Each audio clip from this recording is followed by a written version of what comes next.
It looks like it is. X-Borg is round 2. Final pick. Oh, and I like it because there's really no one to force him to do a little front flip. Yep. Yeah. I mean, No one quickly. No, you know what I mean? It's very honest. I mean, the Freya potentially can break it open, but it really just goes down to two things. Who's going to get the first blood of this game? Who gets first turtle? That's going to tell us everything we need to know because the counter index is still leaning towards the side of Aurora, and even their lineup rating is better. Yeah, early to late potential, even damage, survivability, pushability leads just a little bit more towards Aurora. But fire off in the comment section wherever you're watching. Who do you think has a better lineup here? SRG or Aurora? Real quick, Gideon, SRG Aurora. SRG for me. Leo? Oh, I'm on behalf of all of the fans calling them Bgimchannel Aurora. Man, you are learning Turkish fast this broadcast. Welcome to game number 3. Mirko and Trex, I'm gonna loop you in. What do you guys think about the draft? Thank you so much, panel. Yeah, I don't know. I really like that expert pick. That's number 1. And also, the reason we don't see carrier Claude is because Aurora Gaming wanted the carry Claude. They wanted to have the Freya to go up against that. It's a really good matchup for the Freya. I think if they went Claude, it would have been cooked. If they went Claude, I definitely think they would have been cooked. I was expecting something maybe like a Ruby to kind of slow down the enemies. It goes great with the YSS, but still the X-Borg is phenomenal against all of these fighters, all of these divers. My worry for SRG is, yes, they have some CC, they have some crowd control, but is it going to be enough to kind of stiff-arm the possible dive from Aurora Gaming? If Aurora Gaming can pounce correctly in these fights, that's going to be their objective here, right? Definitely. They need to find those big sets, and honestly, Pagu, whenever he's on the Grok, it just seems like it's inevitable. They have the mid-prio as well. Remember the matchup head-to-head that we were talking about last game. Lunox now is 4-0 against the Farsa, thanks to Stormy and SRG's comeback in game number 2. So Rosa definitely, you know, trying to tear a page out of Selangor Red Giants' book, but also, this is a very similar composition to what we saw in the Swiss stage. Alter Ego beat Aurora Gaming with the Freya Leomord in their first match at M7. Tianzi. Tianzi being aggressive. This is what I was wondering. Are we going to see Aurora Gaming get as aggressive as they were in the past? Purple buff does go into the hands of Tianzi. Out comes the Phantom Steed. Stormy going to try to get involved here. Doesn't have level 4. Tianzi re-engages. Just as aggressive as he was on the Assassins as he is now on this Leomord. A fighter is an assassin with more HP, baby. And he's got Barbiel, you know, even more mobility, technically. So, hey, if we're talking about... Well, hold on, they want to just keep on going. They're bullying these guys again, dude. Not level 4. This is a free turtle for sure.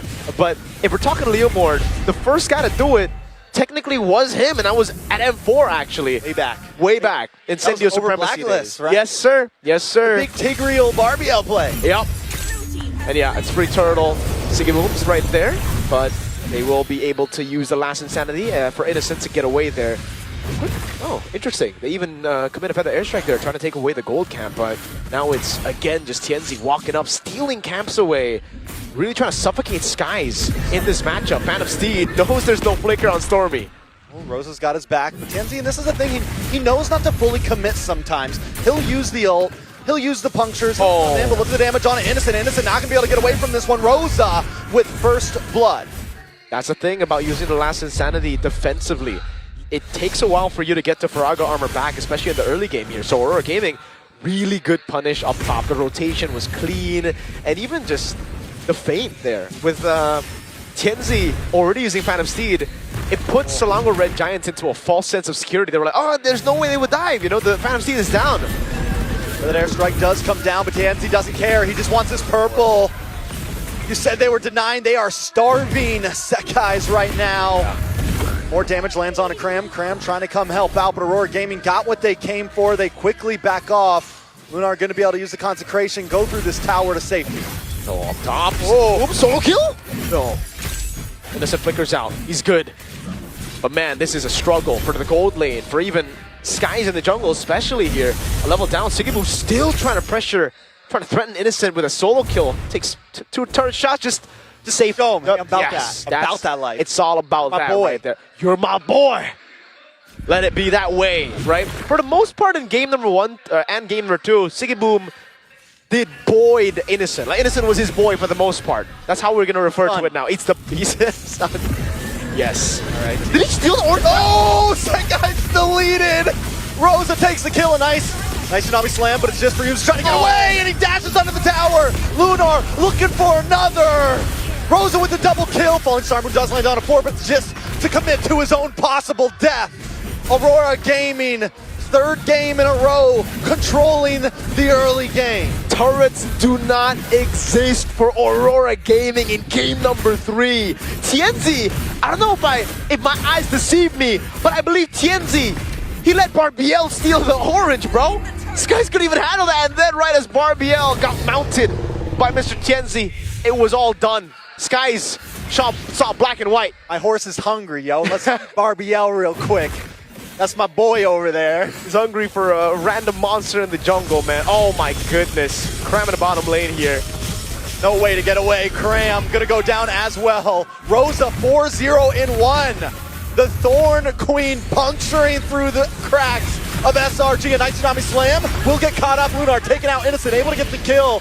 SRG finally putting one on the board. All right, but it's still just Lunar right now. Pagu's doing so much. And look at Siggy Boom, dude.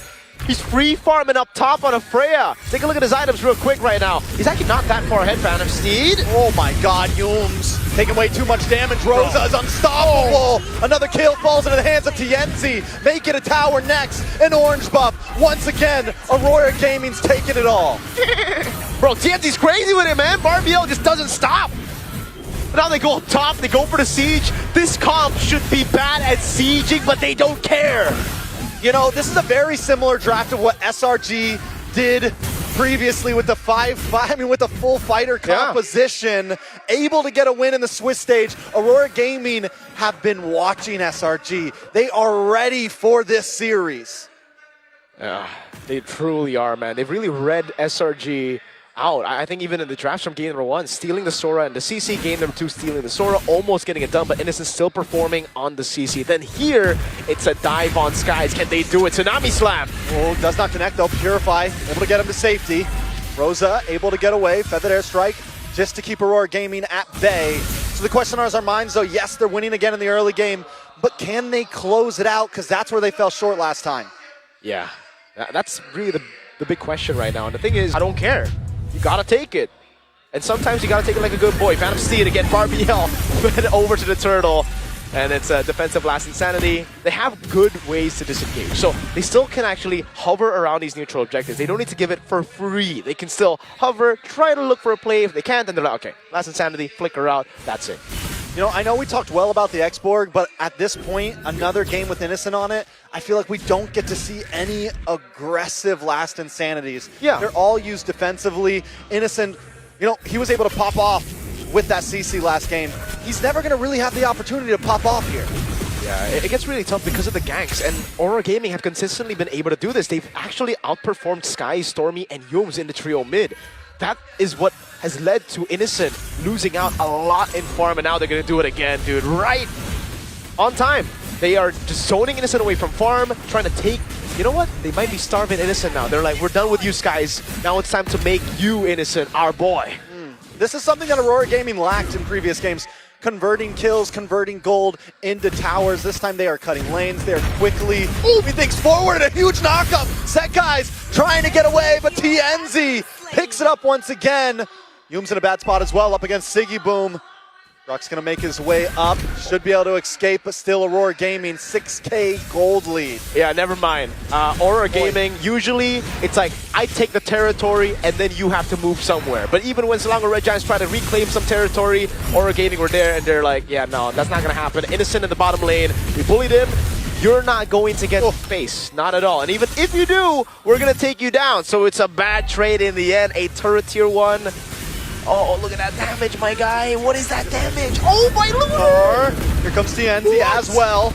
Another tower is going to drop here. Innocent trying to defend, trying to get some damage off. He doesn't have the frog armor. He's in a bad spot. Tsunami Slam, but it's right into all members of Aurora Gaming. And SRG are shattering right now. Sekai's drops next as Siggy Boom pops off. Tienzi survived that!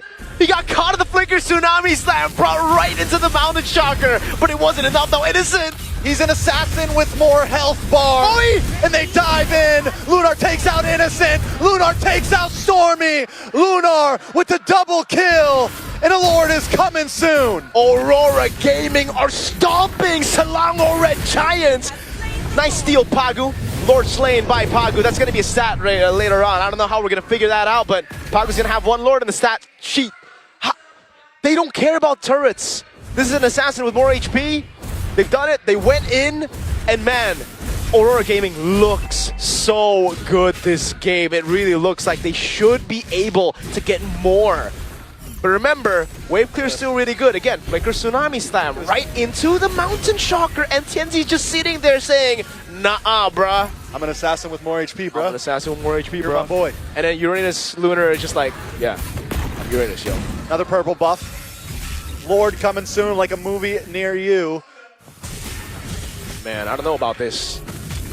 SRG should still be able to clear it out. Whoa, the Holy Shield gets broken right before. Oh, Pagu makes the play. Siggy Boom jumping onto the back line as well as Rosa puts damage on SRG. The Lord cracks through the base in the face of Aurora Gaming. SRG trying to defend. Usually you see teams knock on the door, they're barging through. And there's no way to do it. Aurora Gaming, look the Giants in the eye and tell them match point. A shocker. Who gets to match point first? It is Aurora Gaming who do it first. 2-1 in the best of 5 here in the upper brackets. We were saying, man, Siege is going to be bad. It's going to be difficult for them to knock on the door. But I guess it ain't difficult to kick the goddamn door down with a horse and a tech charge, bro. Hey, Renmar, I'm on your side. I'm